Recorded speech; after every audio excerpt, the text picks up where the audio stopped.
I went back to Jamaica and I went to visit him. And I did not know he had a motive or he had some. Look at him fixing this thing to say, let's see. I'm gonna finish talking this part before that even get anywhere close. But yeah, he went to visit him. I'm not thinking anything of it. I told my family, my siblings, my sisters that I was going to see a girlfriend. Yeah, I lied because they wouldn't have felt as good that I'm going to see a guy and I was planning to spend a day or two. I went. I brought my passport and my green card and everything with me when I went because I wasn't thinking, anything. Anywho, got there and he was happy and excited and everything. Like, oh yeah, I came to visit you. Like everything to me. Blah blah blah. Long story short, when it was time, when I was ready to go, and I was checking my bag for my passport and green card, it was gone. Dun dun dun. Don't do that. My passport and green card was not in my book bag. So I asked him, like, where's my, he said, you're not leaving. Like, you are not leaving. Like, what? Why am I not leaving? Like, you not going to leave. You are the reason I dropped out of high school. You're the reason that I didn't complete it. You're the reason I had to hide for a while. You're the reason why it was a lot of, I guess war, you can call it. Because she's from a bad area, too. She is from the other side that they really have issues. Like, where he's from and where she's from, they be going at it. This guy was dead serious with saying he was not letting me go. I was there for 7 days, because I was in Jamaica for, I went for 11 days. I took like 5 days, 4 to 5 days before I went to see him, and then was going to stay there for 2 days and then go back to my, home and then leave from there. He would leave his friends at the door. They were at the door with guns for me not leaving, even though I didn't have my passport or anything. Long story short, how I get to leave and didn't have to buy back, my dad didn't have to buy back my ticket. He wanted me to leave straight from his house back to America, and that I promised him, which I did promise him, pinky swear and everything, that I was going to come back and marry him and take him here. So he had to meet me at the airport with my passport and green card the morning of my flight. And that was scary because I felt like, what if he didn't show up with it? And he came and he was there early in the morning. He gave it to me and I was looking at him and I was waving and I was saying, never again you would see me in person, ever. I never see him or hear from him again. And I cannot say I have trust issues with friends, which maybe I should, and maybe that should be a red flag when somebody show you who they are. At first, believe them. So you give them one chance and that's it. When you keep on giving them chances after chances. Which this one friend, it was only one time she made a big move. So it wasn't like she was doing a whole bunch of stuff. But anyway. That's enough of her. I mean, all it takes is that one move. Shit, you try to. I said, but sometimes poison me or harm me in some way. That's a wrap. Yeah. No 2 strikes. No 3 strikes. Do you have anything with friends or that you would feel like it burns in your head and you remember it like it's yesterday? I mean, the only thing with, again, guys are a little different, but the thing that bothers me is, I ride for people. If I ride for you, I ride for you. So I treat people how I would expect or want them to treat me. So I would go out of my way for somebody. Hell, if I spend 10 grand on learning something and somebody asks me, I'll pretty much, if you're my people, I'll give it away for free. Give you the whole game, the whole secrets of everything. So, whenever somebody, I try to give hospitality in whatever way that looks like. And I don't ask for anything in return as far as monetary or tip for tat or I did this for you. You just expect mutual friendship. You expect that mutual consideration if anything were to happen. So that's my only thing.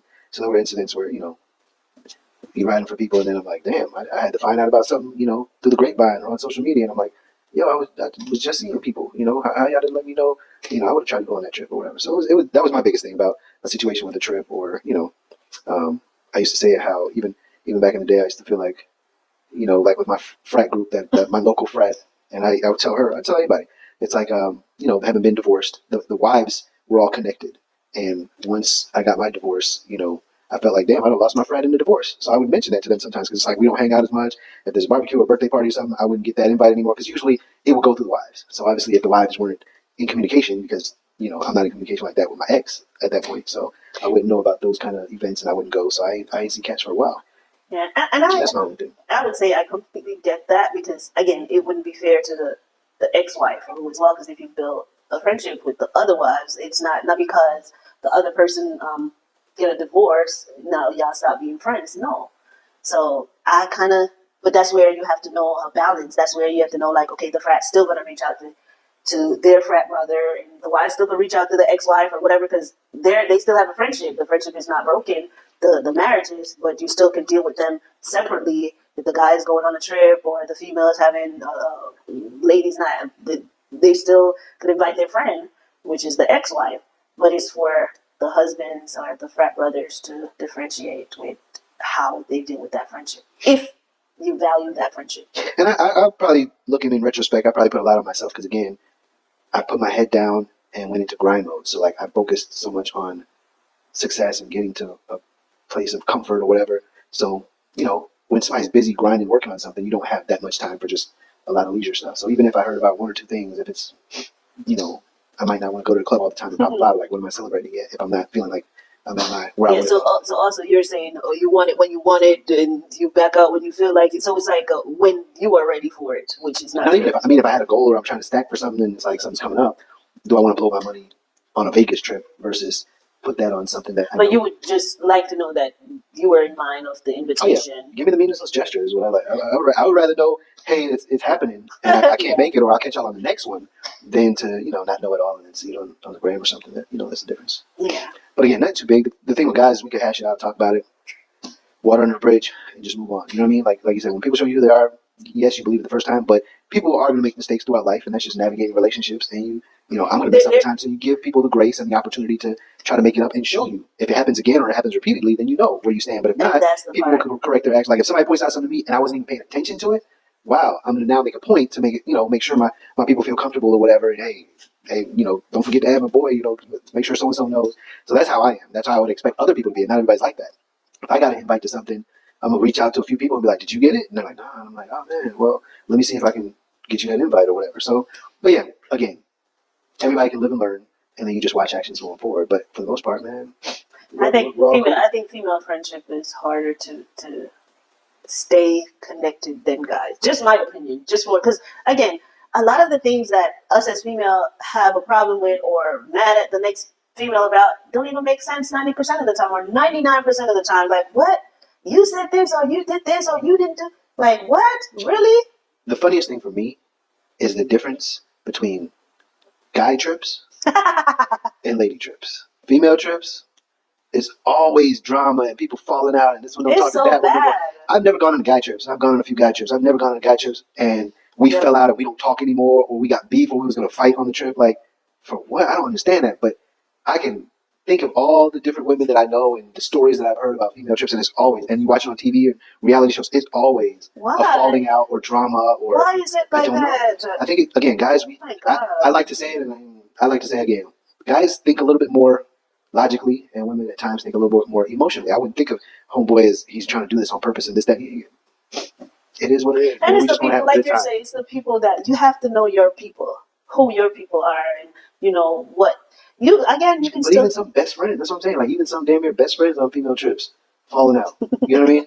You bring not even just the best friends. Y'all might have a good time, but then you got the best friends, and then you bring anybody else, friends, cousins, whoever else into the mix, and now boom, there's a division, or there's a side, or a line drawn, or I mean, look what happened to the young lady in Mexico. She thought she was going down next to her best friends, and they was jumping her and ended up murdering the girl.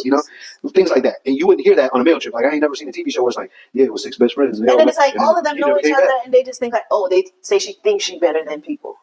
And these are people she thought she was friends with. That is crazy. It hurts to know that that's how I'm that species of female that I would love to go on a trip and we all just have a good time. Just have a good time. No drama, talking, laugh, like a good time. And that seems so like it seems so hard. It seems very hard. I don't know why. We just full of drama, huh? Can be. It looks that way. So yeah, it's hard. Well, let me know because I know a lot of y'all will probably say it's not. It's not all females. It's you, or y'all deflect and try to make it seem like y'all don't go through it. I've seen it and I've heard it and I've been a part of it, and I don't even know how we even get there. How it even got to where you're good leaving and then you come back and it's like y'all got issues that maybe y'all had issues before. You just didn't know that they were still issues. So yeah, you want us to read one of those cards, and we're gonna wrap it up. Do you have anything to add to my long talking? I got nothing else. I don't even know what this scammer doing. Your best friend needs to crash for the weekend. Let's talk about it. But you're not at home. However, your bae is. Would you let them? A, no. B, hell no. C, sure, why not? D, only if there's 24/7 video chatting involved. So again, read the question again. Your best friend needs to crash for the weekend, but you're not at home. However, your bae is at home. Would you still let your friend come over? Hell no. That's a hell no for me. No, hell no, sure, why not? Only if there's 24/7 video. I'm a trusted individual. I would think I could trust any one of my people. I mean, it's not even trusting them fully; it's trusting you too. So it's like, if I could trust you, because guys. I'm not saying. It's not a hell no. No, it's a hell no for me. It's a sure why not. It's a hell no for me. We got space. You got a guest room, stay in the basement, or whatever. It's a hell no for me. I'm not here. Find somewhere else to go. You can crash somewhere else. I'm not gonna think like, okay, I trust you, yes, and maybe I'll say I trust the best friend, but no, I'm not here. I'm your best friend, or I'm your friend. I'm not home. You're not. No, you're not staying at my house. I want to hear about it from you people, especially those people back in the day, because I had roommates in college, and I'm trying to think like, even with my college sweetheart or whatever, like, if I wasn't at home yet, she could go to my house and my roommates were there and they would all laugh, watch TV, keep company until I got home. So I'm not thinking anything of it. Even if I didn't get home till night. It's an uncomfortable situation. So, it's an uncomfortable situation. And if that friend could find somewhere else, do that until I'm in town or I'm back from wherever I am. But it's uncomfortable because I've been in a situation that I've, been around talking to a guy and he probably on the street somewhere and his friends are there and I'm there. It's uncomfortable. I don't like it. So I wouldn't like, because now I know you're not going to want to feel like, oh, I'm just locked off and not interacting. And people can take things differently. Somebody could now, if you ever fall out, like how we're talking about how female friendship goes, we fall out, they now say, oh yeah, your husband trying to make a move on me, and now that's what she mad about because I was at her house and that. No, you're not going to have none of that to say if we fall out or not. Yeah, I'm not at my house. My house is not of access to you. Now, if my husband is not there, him and I is on a trip, and you have nowhere else to go, and you need somewhere to stay, I am fine with you being at my home to say, if anything go missing or something, which I hope not if I have friends that, I don't know. See, that's weird. I would almost be more trusting around somebody around you than around me leaving somebody with an empty ass house. Leaving them with my house to trust. I don't know. I don't know if I feel as comfortable with that, but if you're here to police the situation, then yeah, I feel a little more comfortable. Oh yeah. Oh well, that's just me. That's just awkward. You think backwards because that's like you're trusting. I'm in my bed sleeping now. You thinking because you don't know your friend after dark. You don't know your friend after dark when it's like, oh damn, I'm watching her butt or I'm watching this. I don't know my friends after dark, y'all. You don't know your friend after dark. They turn into some kind of werewolf. We don't know. We do not know. They're sitting down and then all of a sudden I'm now have to be called. Oh my god, you're trying to open the room door. If I call you friend, that's one thing. I know you well enough to call you a friend.